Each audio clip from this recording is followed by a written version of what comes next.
Good morning, hello everyone. তো তোমরা সবাই কেমন আছো? আশা করি তোমরা খুব ভালো আছো। আমিও খুব ভালো আছি।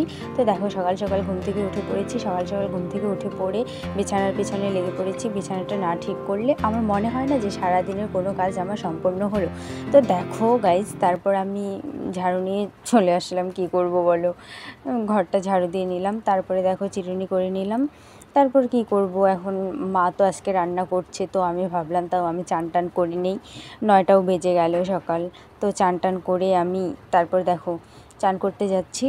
তারপরে দেখো চান টান করে চলেও আসলাম। চান টান করে চলে এসে তারপরে দেখো আমি মুড়ি আর একটু তরকারি নিয়ে নিলাম তো খাবার জন্যে। তো ভাবলাম যে এটাই আমি খেয়ে নিই, তারপর পরে ভাত হলে ভাত খাবো। তো দেখো মা কী কী করে তোমাদের দেখাচ্ছি সবটা। মা কী রান্না করছে। ও মা, মা তো এখানে নেই, দুধ বসিয়ে রেখে কোথায় চলে গেছে। ও মাই গড গড। আজকে আমার ছোট ব্লগটি এই পর্যন্তই। আমার ব্লগটা যদি তোমাদের ভালো লেগে থাকে, please please please like, comment, subscribe অবশ্যই করে দেবেন আমার নতুন চ্যানেল। তো তোমরা আমার পাশে থেকো। আজকের মতো টাটা।